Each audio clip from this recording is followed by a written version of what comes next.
Can I just take a second to confirm that we've all decided to do nothing with our hair? Because I know I'm on camera, but it's getting to crunch time. I've considered growing it out long because, well, I watched Lord of the Rings the other day and I wondered whether or not I could pull off Aragorn. Nobody remind me of what happened the last time I tried. And on this front, we're sort of back to square one. I'd enjoyed growing this little bit out, but what happened was when I was sort of shaving the rest, I tried to balance it and I took a little bit off this side, but then it was uneven, so I took a little bit off that side and a little bit, and then we're here now. So we're Guy Fawkes, but hair grows. Don't I fucking know it? I must say, the weather this week has been hideous. That's Hidjus, hideous. Horrid and grey and bleh. Oh my. Coincidentally, I've also felt hideous. I don't know whether or not that's linked. I always wonder whether there is a link between weather and air pressure and negative thoughts and feelings, or if we're just projecting and looking for any reason that's not ours. Speaking of, I did a tarot card the other day on Instagram, still counts. Oh boy, was it unpleasant. Shall I read it to you? It was the Tower. Now, I remember how the Tower was pulled out just before Dumbledore died, so instantly I was on edge. And then I read further into the meaning, and here we go.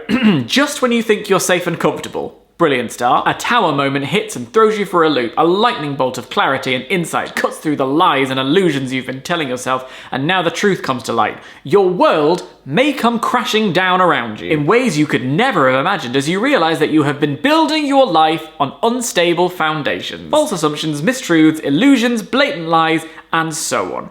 Everything you thought to be true has turned on its head. You are now questioning what is real. Brilliant start to the week, lads. So since the weather and destiny are conspiring against me, I figured I'd see what the cosmos has in store. I like to think of myself as spiritual adjacent, by which I mean I own crystals, but I've forgotten what they are. I got these in Edinburgh on Victoria Street, and I love them. I read the cards when I was there. I did, and I was like, oh, I could have some of that energy, but then I forgot. If you're vaguely witchy, maybe you can help me out. What's going on? Am I doing it wrong? I keep them in a little wicker basket from IKEA. Just like the pagans of yore. I've never done my star chart. I don't really do astrology. I know I'm a Capricorn, and I remember because it's the most boring one. Like, everyone's like, I'm a Libra, or I've got such strong Sagittarius energy, and I'm like, I'm a goat. So let's do my birth chart. I found a website delightfully called Just Astrology Things. Enter name, Daniel J. Birth date, December 29th, 1999. Birth time, 1:45 in the morning, and so began a lifetime of sleep issues. Location, the North. Sun in Capricorn, yes, we knew that. Capricorn is the 10th, blah, blah, blah, blah, blah.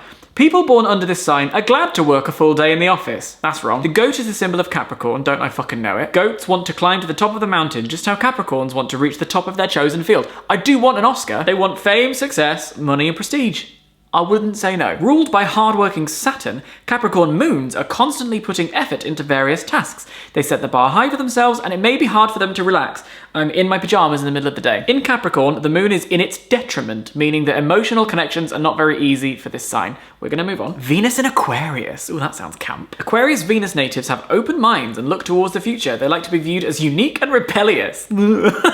They don't necessarily follow mainstream relationships. That's true if by not necessarily following mainstream relationships, you mean not having relationships.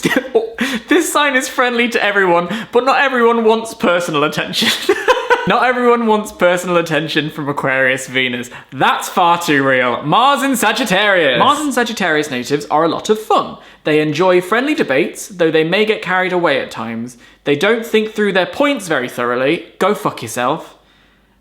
And may get upset if you don't agree with them. They like to always be busy, so they are continually working on many projects at once. They may not always finish projects, however. Read to filth. Moon harmonizing with Pluto. That sounds nice. You prefer emotional intensity and are attracted to the mysterious, the unknown, and to dangerous or challenging experiences. No, I'm not. I like to sit down and know exactly what's coming. Venus harmonizing with Mars. Love and war. You are warmly romantic and openly express your affection, appreciation, and love of others, though rarely in a crude or insensitive manner. I would hope so. You have sex appeal. All right. You seem to be a magnet to others. Fulfillment and harmony in love is likely for you, that's nice, because you know what you want and need in a romantic sense, and you express those desires honestly and openly.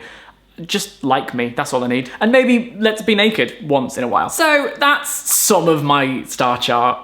Sure, it's hard to tell whether or not these things are accurate, or if we're just going, yeah, that sounds enough like me. And maybe this is why astrology is popular, because I think in life we're looking for two things. We're looking for acknowledgement and validation of our person, of our existence, and we're also looking for an explanation about why things happen. And astrology gives us those things while relieving the pressure of having us think about what it means. It's so much easier to be able to go like, oh, I behave like this because of this, because then you don't have to look inward. I'm fine with it. Capricorn is still boring, but I will absolutely be writing a short film called Venus in Aquarius. That's brilliant. To close, I googled some quotes about stars, and I found this one I quite like on Goodreads by Mark X in Citations, a Brief Anthology. That black, maddening firmament, that vast cosmic ocean endlessly deep in every direction, both heaven and pandemonium at once. Mystical zodiac, speckled flesh of Tiamat, all that is chaos, infinite, and eternal. And yet, it's somehow the bringing to order of this chaos which perhaps has always disturbed me most. The constellations, in their way, almost bring into sharper focus the immensity and insanity of it all. Monsters and giants brought to life in all their gigantic monstrosity. Orion and Hercules striding across the sky, limbs reaching for light years, only to be dwarfed by the likes of Draco, Pegasus, or Ursa Major. Then bigger still, Cetus, Eridanus, Ophiuchus, and Hydra, spanning nearly the whole of a hemisphere, sunk below the equator in that weird underworld of obscure southern formations. You try to take them in. The neck cranes, the eyes roll, and the mind boggles, until this debilitating sense of inverted vertigo overcomes you.